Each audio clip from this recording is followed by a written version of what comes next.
نحمده ونصلي على رسوله الكريم اما بعد فاعوذ بالله من الشيطان الرجيم بسم الله الرحمن الرحيم رب اشرح لي صدري ويسر لي امري واحلل عقدة من لساني يفقهوا قولي باب الغضب اذا انتهكت حرمات الشرع والانتصار لدين الله تعالى. حرمات شرعیہ کی پامالی پر غضبناک ہونے اور اللہ تعالیٰ کے دین کی مدد کرنے کا بیان. حرمات شریعہ سے مراد یہ ہے کہ ایسی چیزیں جن کو شریعت نے حرام قرار دیا ہو، اگر کوئی ان کی حرمت کو پامال کرے تو اس پر انسان اپنے غصے اور غضب کا اظہار کرے، اور اس کے برعکس اللہ کے دین کی مدد کی جائے. قال اللہ تعالی وَمَن يُعَظِّمْ حُرُمَاتِ اللَّهِ فَهُوَ خَيْرٌ لَهُ عِندَ رَبِّهِ. اللہ تعالیٰ کا ارشاد ہے، اور جو شخص تعظیم کرتا ہے اللہ کی حرمتوں کی تو یہ بہتر ہے اس کے لیے اس کے رب کے نزدیک. وقال تعالی ان تنصروا اللہ ینصرکم ویثبت اقدامکم. اور اللہ تعالیٰ نے ارشاد فرمایا، اگر تم اللہ تعالیٰ کے دین کی مدد کرو گے تو وہ تمہاری مدد فرمائے گا اور تمہیں ثابت قدم رکھے گا. اور اس باب میں بہت سی احادیث ہیں. پہلی حدیث ہے ان ابی مسعود عقبۃ بن عمرو البدری رضی اللہ عنہ قال جاء رجل الى النبي صلی اللہ علیہ وسلم فقال انی لأتأخر عن صلاة الصبح من اجل فلان مما يطيل بنا فما رأيت النبي صلی اللہ علیہ وسلم غضب في موعظة قط اشد مما غضب يومئذ فقال يا أيها الناس إن منكم منفرين فأيكم أما الناس فليؤجز فإن من ورائه الكبير والصغير وذا الحاجة متفق عليه.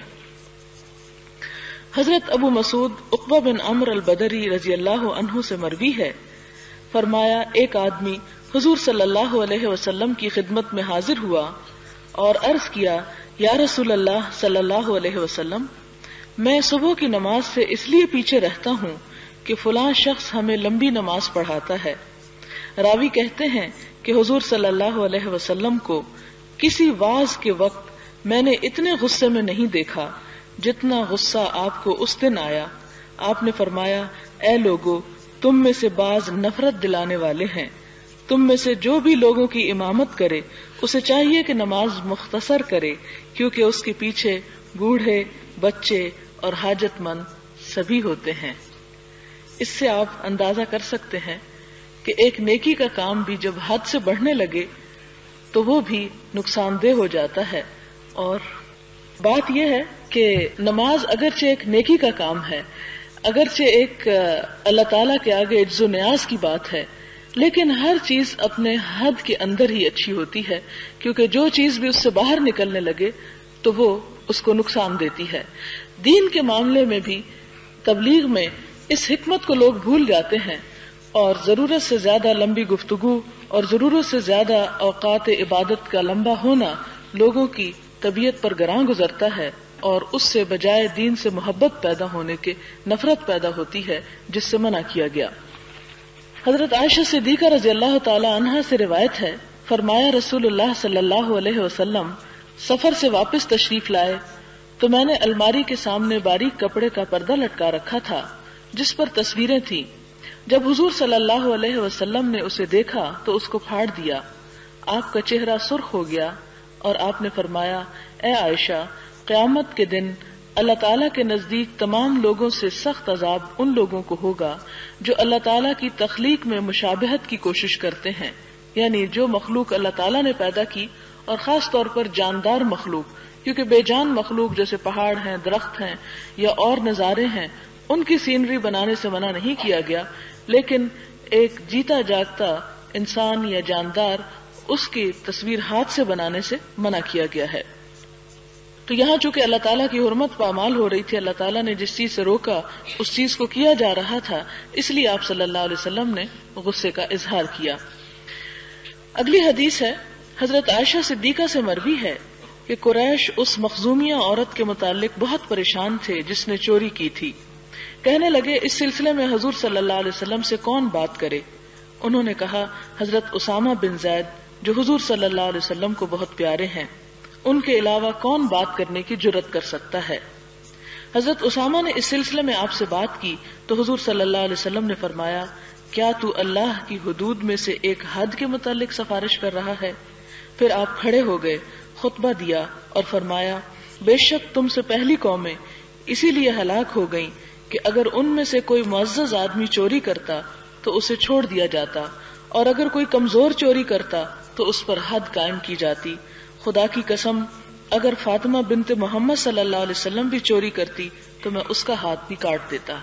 کیونکہ وہ ایک عورت پر حد جاری ہو رہی تھی، اس لیے آپ صلی اللہ علیہ وسلم نے اس کے بارے میں کوئی بھی سفارش سننے سے، اور خاص طور پر حضرت اسامہ جو کہ آپ کو بہت ہی پیارے تھے، آپ کو یاد ہوگا وہ واقعہ جب ایک مرتبہ حضرت اسامہ گر گئے، انہیں چوٹ لگی، ان کے جسم سے خون رسنے لگا، تو آپ صلی اللہ علیہ وسلم نے اس کو خود صاف کیا اور صاف کرتے جاتے اور فرماتے جاتے اگر اسامہ بیٹی ہوتا تو ہم اس کو اچھے کپڑے پہناتے، اس کو زیور پہناتے۔ تو آپ ان کے ساتھ بالکل اپنی حقیقی اولاد کا سا پیار کرتے تھے، کیونکہ حضرت زید بھی حضور صلی اللہ علیہ وسلم کے منہ بولے بیٹے تھے، لیکن دین کے معاملے میں اس ہستی کی بات سننے سے بھی آپ نے انکار کر دیا جو آپ کو بہت پیاری تھی۔ کیوں؟ اس لیے کہ والذین آمنوا اشد حبا للہ، وہ لوگ جو ایمان لاتے ہیں اللہ کی محبت میں سب سے زیادہ شدید ہوتے ہیں۔ اور اسی طرح فرمایا اعدلوا ولو کان ذا قربا، عدل و انصاف سے کام لو خواہ تمہارے حقیقی رشتہ دار ہی کیوں نہ ہو۔ اسی طرح ایک اور روایت ہے، حضرت انس رضی اللہ تعالی عنہ سے مروی ہے کہ حضور صلی اللہ علیہ وسلم نے قبلے کی جانب بلغم پڑا دیکھا، یہ بات آپ کو ناگوار گزری حتیٰ کہ اس کے آثار آپ کے چہرے پر دکھائی دیے۔ آپ اٹھے اور اس کو اپنے دست اقدس سے کھرچا اور فرمایا جب تم میں سے کوئی نمازی نماز میں کھڑا ہوتا ہے تو وہ اپنے رب سے سرگوشی کرتا ہے اور اس کا رب اس کے اور قبلے کے درمیان ہوتا ہے، اس لیے تم میں سے کوئی قطعاً قبلہ کی طرف نہ تھوکے بلکہ بائیں جانب یا اپنے پاؤں کے نیچے۔ پھر آپ نے اپنی چادر کا ایک پلو پکڑا، اس میں تھوکا اور کپڑے کو آپس میں رگڑ دیا اور فرمایا یا اس طرح کرے۔ اس سے آپ دیکھیں کہ آپ صلی اللہ علیہ وسلم کو کیسی قوم سے پالا تھا جو بالکل ہی اجڑ اور گنوار اور ہر طرح سے تہذیب و اخلاق سے آری تھی۔ آپ صلی اللہ علیہ وسلم نے اس موقع پر مسجد کی جو بے حرمتی کی گئی، یعنی اس میں تھوک کر،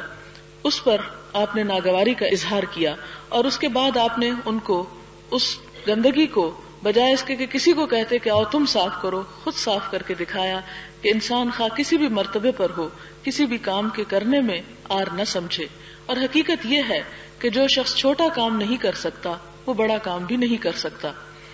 تو یہاں پر آپ صلی اللہ علیہ وسلم نے اپنا خود نمونہ پیش کیا۔ اسی طرح ہمیں بھی یہ کرنا چاہیے کہ اگر کہیں چلتے جاتے گزرتے کوئی چیز ٹوٹی ہوئی ہے یا کوئی گری ہوئی ہے یا کوئی چیز نقصان دہ ہے رستے میں پڑی ہوئی، تو بجائے اس کے کہ انتظار کریں کہ کوئی اور آئے گا اور اس کو کرے گا، یا ہم نے تو نہیں رکھی کہ ہم اس کو اٹھائیں، یا ہم نے تو نہیں یہ گند پھینکا کہ ہم اسے صاف کریں، اس کو سنت رسول صلی اللہ علیہ وسلم سمجھتے ہوئے اپنے ہاتھ سے ہٹانے کی یا اس اذیت کو دور کرنے کی، اور خاص طور پر اگر کسی ایسی جگہ پر ہو جہاں اللہ کا نام بلند کیا جاتا ہو جیسے مسجد ہے، تو اس میں ہر ایک کو خدمت کا موقع حاصل ہونا چاہیے اور اسے خدمت سے گریز نہیں کرنا چاہیے۔ پھر آپ نے، کیونکہ اس زمانے میں وہاں مسجد کے اوپر نہ صفیں بچھی ہوتی تھی، نہ کارپیٹس بچھے ہوئے ہوتے تھے، بلکہ کچی مٹی کا یا اس کے اوپر چند کنکریاں ہوتی تھی، کیونکہ بارش پڑ جاتی تو وہ مٹی جو تھی وہ کیچڑ ہو جاتی اور نماز پڑھنے کے قابل نہ ہوتی، کیونکہ پکی چھت تو تھی نہیں، گھاس پھوس کی چھت تھی اور لکڑیوں کی تھی۔ لہٰذا اس موقع پر، اور اگر آپ آج کے مسجد نبوی کو تصور میں لائیں تو آپ دیکھیں کہ ان لوگوں کے ایمان کے جنہوں نے ان چھتوں کے نیچے نماز پڑھ کر بھی اللہ تعالیٰ سے اتنا قرب حاصل کیا، تو آپ صلی اللہ علیہ وسلم نے فرمایا کہ یا تو پھر یہ کہ اگر کوئی ایسی ضرورت ہو تو سامنے نہیں، کیونکہ سامنے کا مطلب ہے کہ سب لوگوں کی اذیت، اور دوسری وجہ آپ نے یہ بتائی کہ قبلے اور بندے کے درمیان اللہ تعالیٰ کی ذات ہوتی ہے، تو وہ دراصل اللہ تعالیٰ کے ایک ادب اور احترام میں کمی کی بات ہے، اس لیے سامنے کوئی ایسی چیز نہ ڈالو۔ اگر کوئی بہت مجبوری ہو تو اپنے بائیں طرف یا پاؤں کے نیچے، یعنی پاؤں کے نیچے اگر کنکری وغیرہ ہے اور کوئی تھوک کے اس کے اوپر کنکری ڈال دیتا ہے تو وہ اور بات ہے. یا پھر آپ نے کہا کہ اور اگر مجبوری، ظاہر ہے کہ اس زمانے میں ٹیشو پیپرز تو ہوتے نہیں تھے، نہ ہی کوئی اور چیز تھی، اور یہ انسانی ایک ضرورت ہے. دیکھنے میں یہ بھی بڑا محسوس ہو رہا ہے، طبیعت پہ بھاری گزر رہا ہے، لیکن سوچنا یہ چاہیے کہ اگر کسی شخص کے ساتھ کوئی ایسی بیماری ہے یا کوئی ایسی چیز ہے اور نہ ٹیشو ہے نہ ہی کوئی اور ایسا انتظام ہے اور وہ نماز کی حالت میں ہے، تو کیا وہ نماز چھوڑ دے؟ اور میں ہاں اتنی بات ہے کہ پھر وہ اپنے کپڑے کو استعمال کر لے تاکہ کسی اور کو وہ گندگی نہ دکھائی دے اور دوسروں کو اس سے اذیت نہ ہو. اسی طرح اگلا باب ہے حکمرانوں کو رعایا سے نرمی اور شفقت کرنے کا سلوک، ان کی بہتری کا خیال رکھنے کا حکم اور ان پر سخت رویہ رکھنے، ان کے معاملات سے چشم پوشی کرنے اور ان کی بہتری کے سلسلے میں سستی کرنے سے منع کرنے کا بیان. قال اللہ تعالی وَاخْفِضْ جَنَاحَكَ لِمَنِ اتَّبَعَكَ مِنَ الْمُؤْمِنِينَ. اللہ تعالیٰ نے ارشاد فرمایا اور نیچے کیا کیجئے اپنے پروں کو ان لوگوں کے لیے جو آپ کی پیروی کرتے ہیں اہل ایمان سے. یہاں پر جناح کا لفظ آیا ہے جو پرندے کے پر کو بولتے ہیں، کیونکہ پر کے ساتھ پرندہ کیا کرتا ہے؟ اڑتا ہے، اور جب کوئی اونچا چلا جاتا ہے تو باقی سب نیچے کیا نظر آتے ہیں؟ چھوٹے نظر آتے ہیں. آپ نے کبھی پہاڑی علاقوں میں سفر کیا ہوگا کہ جب آپ پہاڑ پہ جاتے ہیں تو نیچے جو گاڑیاں نظر آتی ہیں بعض اوقات بالکل بچوں کا کھلونا نظر آ رہی ہوتی ہیں. اسی لیے یہاں پر لفظ پر استعمال کیے گئے. تو حضور صلی اللہ علیہ وسلم کو سب کے لیے چونکہ نمونہ بنایا گیا، اسی لیے آپ صلی اللہ علیہ وسلم سے فرمایا گیا کہ آپ اپنے پروں کو نیچے رکھیے ان کے لیے جو آپ کی پیروی کرتے ہوں مومنوں میں سے. مراد یہ ہے کہ ان کو اپنے پروں میں سمیٹ لیجئے، اور نیچے کرنے کا مطلب ہے کہ سمیٹ لینا ایک چیز کو. یہ ایک محاورہ ہے اظہار عاجزی کے لیے یا انکساری کے لیے یا نرم خوئی کے لیے کہ جو انسان کے ماتحت عملہ کام کر رہا ہو اس کے ساتھ نرمی، شفقت اور محبت کا سلوک کیا جانا چاہیے، اور پھر یہ کہ انہیں انسان اپنے سے حقیر نہ سمجھے. وقال تعالی ان اللہ یأمر بالعدل والإحسان وإیتاء ذی القربى وینہى عن الفحشاء والمنکر والبغی یعظکم لعلکم تذکرون. اور اللہ تعالیٰ نے ارشاد فرمایا بے شک اللہ تعالیٰ حکم دیتا ہے کہ ہر معاملے میں انصاف کرو، ہر ایک کے ساتھ بھلائی کرو اور اچھا سلوک کرو رشتہ داروں کے ساتھ، اور منع فرماتا ہے بے حیائی سے، برے کاموں سے اور سرکشی سے. اللہ تعالیٰ نصیحت کرتا ہے تاکہ تم نصیحت قبول کرو. تو اس آیت کو بھی اس ریفرنس میں کوٹ کیا گیا کہ انسان دوسروں کے ساتھ عدل و انصاف کا معاملہ کرے، اور عدل سے مراد یہ ہے کہ جیسا جس چیز کا کوئی مستحق ہو ویسا ہی اس کے ساتھ معاملہ کیا جائے. احسان کا مطلب یہ ہے کہ اگر کوئی شخص انسان کے ساتھ اچھا سلوک نہ بھی کرے تو جواب میں اس کے ساتھ اچھا سلوک کیا جائے، یا پھر یہ کہ اگر کوئی انسان کسی کے ساتھ برابری کا سلوک کرے تو وہ جواباً اس سے بہتر سلوک اس کے ساتھ کرے. اور پھر رشتہ داروں کو دینے کا وَيَنْهَى عَنِ الْفَحْشَاءِ بے حیائی سے روکتا ہے اور برائی سے روکتا ہے، اور بغی یعنی ظلم سے روکتا ہے. یہ سب نصیحتیں تمہیں اس لیے کرتا ہے تاکہ تم نصیحت حاصل کرو، کیونکہ اللہ تعالیٰ کی ذات اور ہستی چونکہ سب سے بلند ہے اور اس کی بات ماننا ہم سب کے لیے فرض ہے، خواہ کوئی امیر ہو، خواہ کوئی رعایا ہو، خواہ کوئی فقیر ہو یا غنی ہو. لہذا یہاں پر جو آخری آیت کا حصہ ہے کہ یعظکم، وہ تمہیں نصیحت کرتا ہے، یعنی ان باتوں کا حکم کسی انسان کا حکم نہیں ہے، یہ دراصل اللہ تعالیٰ کا حکم ہے. لعلکم تذکرون، تاکہ تم نصیحت حاصل کر سکو. اس سلسلے کی پہلی حدیث ہے حضرت ابن عمر سے مروی ہے، فرمایا میں نے حضور صلی اللہ علیہ وسلم کو یہ فرماتے سنا تم میں سے ہر ایک نگران ہے اور ہر ایک سے اس کی رعیت کے بارے میں سوال کیا جائے گا. امام حاکم ہے اور اس سے اس کی رعیت کے متعلق باز پرس ہوگی. ایک آدمی اپنے گھر کا حاکم ہے یعنی مرد، اور اس سے اس کی رعیت کے متعلق پوچھا جائے گا. عورت اپنے خاوند کے گھر کی حاکم ہے اور اس سے اس کی رعیت کے متعلق پوچھا جائے گا. خادم اپنے مالک کے مال پر حاکم ہے اور اس سے اس کی رعیت کے متعلق پوچھا جائے گا. اور تم میں سے ہر ایک حاکم ہے اور ہر ایک سے اس کی رعیت کے متعلق باز پرس ہوگی. یہاں پر آپ دیکھتے ہیں کہ اسلام کی تعلیمات کا دراصل ہدف کیا ہے، اسلام کس کو مخاطب کرتا ہے. آپ دیکھتے ہیں کہ اسلام انڈیویجول کو مخاطب کرتا ہے، ہر ایک کو رسپانسبل قرار دیتا ہے. ہمارے ہاں عموماً رویہ یہ ہے کہ ہر شخص صرف دوسرے کو بلیم کرتا ہے، صرف دوسرے کو اس کی ذمہ داری یاد دلانا چاہتا ہے، لیکن اپنے طور پر اپنے آپ پر کوئی بھی جھانک کر نہیں دیکھتا اپنے گریبان کو کہ وہ کیا کر رہا ہے، جو اس کی ذمہ داری ہے اس کو وہ کس حد تک پورا کر رہا ہے. لہذا یہاں پر فرمایا کہ کلکم راعٍ، ہر شخص نگران ہے، ہر شخص حکمران ہے، کیونکہ ہر شخص اس پوزیشن میں ہے کہ اس کے نیچے کچھ نہ کچھ لوگ اس کے ماتحت ہوتے ہیں، اور وہ نگران ان پر کس لحاظ سے ہے، نہ صرف یہ کہ ان کی دنیاوی امور کے لحاظ سے بلکہ ان کے دینی تربیت اور اخلاق کے اعتبار سے بھی. پھر فرمایا کہ امام المسلمین مراد ہے کہ جو سربراہ حکومت ہے وہ ذمہ دار ہے، اور اس سے اس کی رعیت کے بارے میں پوچھا جائے گا. رعیت کے بارے میں کیا پوچھا جائے گا؟ یہ پوچھا جائے گا کہ ان کے جو معاملات اس کے حوالے تھے، یعنی ان کی خیر خواہی، ان کی فلاح، ان کی بہبود، ان کی تعلیم، ان کی صحت، ان کی دینی تعلیم اور تربیت، ان سب کے بارے میں اس سے سوال کیا جائے گا کہ اس سلسلے میں اس نے کیا کوششیں کی. اس لیے کہ حضور صلی اللہ علیہ وسلم نے فرمایا کہ لوگ اپنے ملوک کے دین پر ہوتے ہیں، اپنے بادشاہوں کے دین پر ہوتے ہیں، اپنے بڑوں کے دین پر ہوتے ہیں. جس طرف کو وہ چلتے ہیں دوسرے لوگ اسی کا اتباع کرتے ہیں. اور اگر ایک امام وقت نیک ہوگا، نیک سیرت اور نیک کردار کا ہوگا، تو قدرتی طور پر لوگوں کے اندر اسی چیز کو فالو کرنے کا جذبہ پیدا ہوگا. لیکن اگر وہ اپنے کردار میں صاف ستھرا نہ ہو اور اپنے اخلاق میں اچھا نہ ہو، یا وہ اللہ کی حدود کو توڑنے والا ہو، تو پھر اس کے پیچھے سارے لوگ ویسا ہی کریں گے. اس کے بارے میں نوشیروان کا واقعہ ایک آپ نے سنا ہوگا کہ اس کی فوج کہیں پر گئی ہوئی تھی،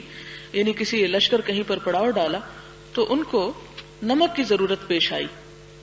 تو اس کے فوجیوں نے کہا یہ بستی ہے اور جا کر وہاں سے نمک لے آتے ہیں. تو انہوں نے کہا کہ دیکھو بغیر قیمت کے ان سے نمک نہ لینا، اس لیے کہ اگر تم نے بغیر قیمت کے ان سے نمک لیا، یعنی اگر حکمران ان سے یہ لے گا، باقی لوگ جو ہوں گے اس کے انڈر وہ ان کی تمام چیزوں کو ہڑپ کر جائیں گے اور ان کے اوپر اپنا حق جتائیں گے. کیونکہ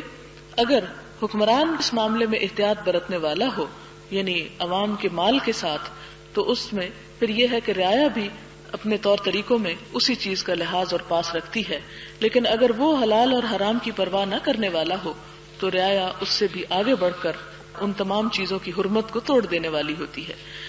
پھر اسی سلسلے میں یہ ہے کہ حضرت عمر رضی اللہ تعالی عنہ کی مثالیں ہمارے سامنے ہیں کہ کس طرح وہ راتوں کو اٹھ کر خود شہر کا گشت کیا کرتے تھے. اور اس سلسلے میں وہ آپ کو واقعہ بھی یاد ہوگا کہ جس میں انہوں نے اس بچی کی گفتگو سنی اپنی والدہ کے ساتھ، جو ماں دودھ میں پانی ملانا چاہتی تھی اور بیٹی اس کو روک رہی تھی، اور ماں یہ کہہ رہی تھی کہ کیوں مجھے روکتی ہو؟ تو بیٹی نے کہا امیر المومنین کا حکم ہے. تو ماں کہنے لگی کہ کون سا امیر المومنین رات کی ان گھڑیوں میں ہمیں دیکھ رہا ہے؟ تو بچی نے کہا کہ اگر امیر المومنین نہیں دیکھ رہا تو اللہ تعالیٰ تو دیکھ رہا ہے.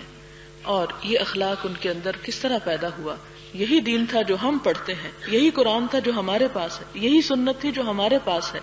لیکن وہ اس کو صرف پڑھنے والے نہ تھے، اس پر عمل کرنے والے بھی تھے.